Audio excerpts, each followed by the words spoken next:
Gila sih, pembalap bintang dibayar ratusan miliar, tapi malah terus-terusan kritik timnya sendiri di depan publik. Dan sekarang bukan cuma Yamaha yang kena, tapi Honda juga mulai was-was. Pertanyaannya, kalau Fabio Quartararo pindah tim, apakah dia bakal melakukan hal yang sama?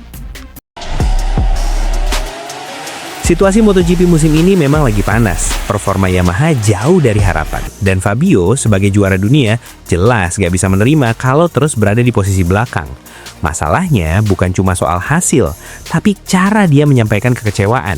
Bukan sekali dua kali, tapi berulang kali dia melontarkan kritik ke media. Dan itu mulai jadi sorotan besar. Yang bikin situasi makin menarik, Honda dikabarkan tertarik merekrut Fabio untuk musim depan. Tapi justru disinilah kekhawatiran muncul. Honda mulai berpikir, kalau dia berani bicara seperti itu ke Yamaha, nanti ke Honda gimana? Apalagi faktanya, performa Honda juga belum sepenuhnya kompetitif. Mereka masih tertinggal dari tim-tim Eropa seperti Ducati dan Aprilia.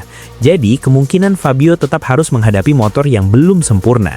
Artinya, kalau dia pindah pun, tekanan itu tetap ada. Dan kalau situasinya tidak membaik, bukan tidak mungkin kritik yang sama akan terulang lagi. Disinilah dilema besar terjadi. Di satu sisi, sebenarnya Fabio hanya jujur. Dia ingin motor yang cepat, dan dengan gaji sekitar 12 juta euro per tahun, tuntutan itu sangat wajar. Tapi di sisi lain, balapan bukan cuma soal kemampuan individu. Ini tentang kerja tim.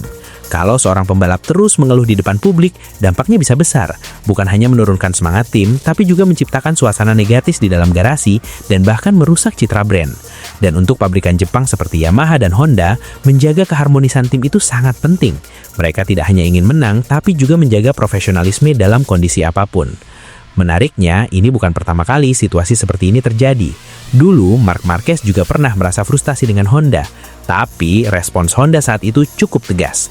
Kalau tidak puas, silakan pergi. Pesannya jelas, seberapa hebat pun seorang pembalap, sikap tetap jadi penilaian utama. Sekarang, semua kembali ke Fabio.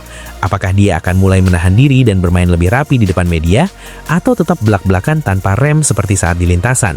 Karena kalau salah langkah, yang dipertaruhkan bukan cuma performa di trek, tapi juga masa depan karirnya sendiri.